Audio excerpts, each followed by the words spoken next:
আলাইকুম ওয়া রাহমাতুল্লাহ। মানুষের পেট কি কখনো মিথ্যা কথা বলে? আমরা একটা মজার হাদিস শুনতে পারি।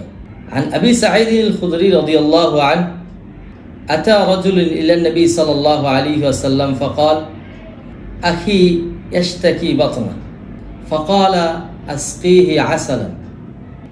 একটা ব্যক্তি রাসূলুল্লাহ সাল্লাল্লাহু আলাইহি ওয়াসাল্লামের কাছে এসে বলল, হে রাসূলুল্লাহ, আমার ভাইয়ের পেটে একটু পেড়া দেখা দিচ্ছে, কষ্ট হচ্ছে, সমস্যা দেখা দিয়েছে। তো আল্লাহ নবী সাল্লাল্লাহু আলাইহি ওয়াসাল্লাম বললেন, আসকিহি আসালান, তাকে মধু পান করাও।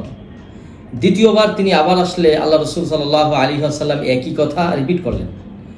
তৃতীয়বার যখন আসার পর আল্লাহ রাসূল সাল্লাল্লাহু আলাইহি ওয়াসাল্লাম আবার রিপিট করেন, আসকিহি আসালান, তাকে মধু পান করাও। চতুর্থবার তিনি বললেন, হে রাসূল, আমি তো এই কাজটা করেছি।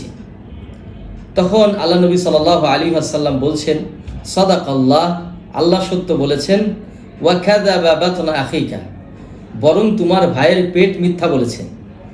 আসলে বিষয়টা আল্লাহ তাআলা বলছেন, ইয়াখরুজু মিন বুতুনিহা শারাবুম মুখতালিফুন আলওয়ান, মৌমাছির পেট থেকে বিভিন্ন কালারের স্বাদের মধু নির্গত হয়, যা শিফাউল লিন্নাস, মানুষের জন্য শেফা। আসলে বাস্তব কথা এটাই যে মানুষের পেট মিথ্যা বলতেই পারে, অর্থাৎ দেখা গেল কারোর পেটে এটা সয় না, কিন্তু আল্লাহ নবীর কথা, আল্লাহ তাআলার কথা তো মিথ্যা না।